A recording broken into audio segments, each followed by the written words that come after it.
kembali lagi dengan Miss Anna. How are you today, friends? Aku harap kalian baik-baik aja ya. Aku cuma mau ngingetin, jangan lupa subscribe, like, and comment. Pokoknya di bawah sini ya. Jangan lupa, kalian terus jangan lupa. Karena banyak nantinya akan cerita-cerita horor yang kisah nyata. Dan itu akan lebih menarik untuk kalian semua. Oke, sekarang aku menerusin cerita tentang Alas Roban, gengs. Ternyata Alas Roban itu penuh banyak misteri dan penuh banyak mistisnya. Kenapa aku bilang seperti itu? Karena yang pertama itu adalah salah satu dari seseorang yang di part pertama ya, seseorang yang mobilnya ternyata dia ketinggalan di tempat asal. Yang kedua, sebuah bis yang ternyata makan pecel lele di warung gaib. Dan yang ini guys gak kalah serunya, ini adalah tambal ban gaib. Tambal ban gaib. Kayak sepertinya menarik. Oke, aku akan mulai ceritanya ya.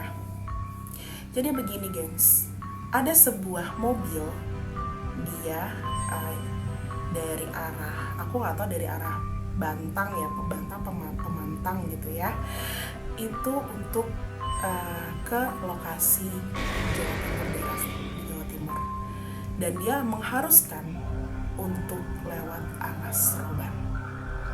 Dan itu dia sampai di Alas Roban itu tengah malam, dan pada saat tengah-tengah jalan dia tiba-tiba berhenti mobilnya karena tidak ada yang stabil, dan dia merasa tidak ada yang stabil di bannya.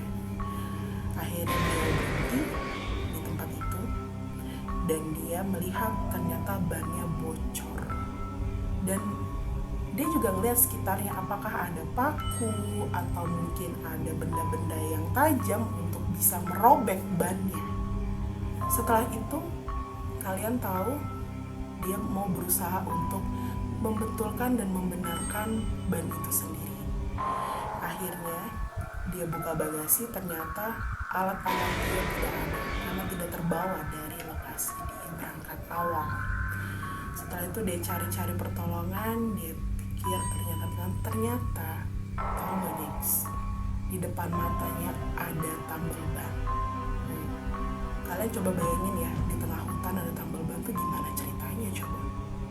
Setelah itu akhirnya pengemudi ini atau driver ini itu nyamperin, "Pak, tolong ini ban saya bocor." bisa dibantu?" katanya. Terus bapaknya bilang, "Oh bisa mas, bisa, tunggu sebentar ya." Agak creepy dong dengan bahasa seperti itu, dan bahasa yang sangat mencekam dengan suasana yang menakutkan, yang creepy banget. Setelah itu akhirnya dilakukanlah ban itu. Dilakukan semuanya dilakukan, apapun untuk supaya mobil itu bisa berjalan lagi. Setelah itu akhirnya, "Oke pak, berapa?" Bapaknya hanya diam aja, diam di warung di tempat itu, dan, "Pak sebentar ya, saya mau cari rokok di mana?" "Oh ada di sebelah," katanya. Coba deh kalian berpikir, ada tambal ban goib, ya kan? Tambal ban sebelahnya tiba-tiba ada tukang minum atau apa gitu. Itu secara nalar kita tuh kayaknya nggak mungkin kalau ada kayak gitu loh intinya. Oke, setelah itu akhirnya Dia balik lagi ke tukang tambal ban itu. "Bapak kemana?" "Bapak, saya sudah ada di sini. Berapa harganya?" bapaknya hanya diam saja,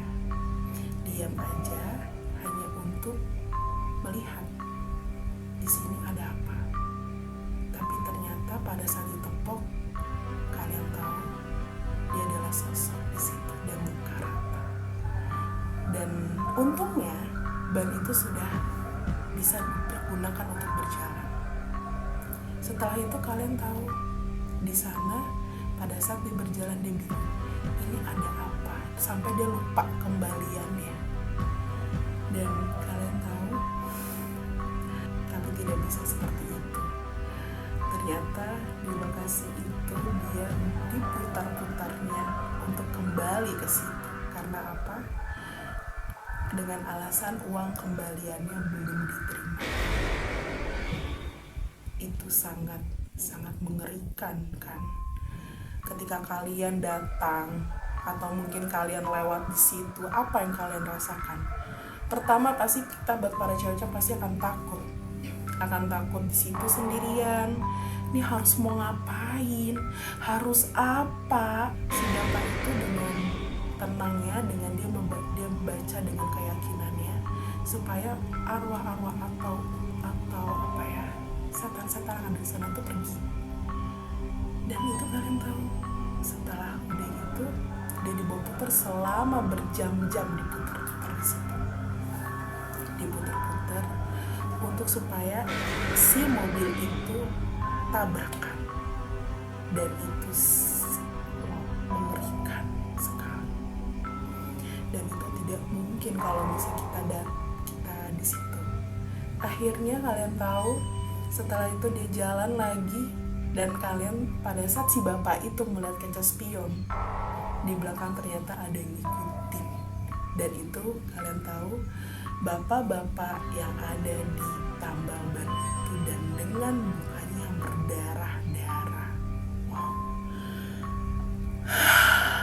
Itu sangat creepy banget dan itu mengagetkan banget. Pada akhirnya bapak itu terkaget untuk melihat itu. Akhirnya dia berhenti, dia banting setir, dia meninggal dunia. Wow. Dan itu sangat ini sekali ya, karena yang namanya kalau kita di posisi bapak itu mungkin kita sudah seperti itu. Oke, thank you guys. Terima kasih atas perhatiannya dan semuanya. Thank you for watching. Oke, see you. Bye-bye.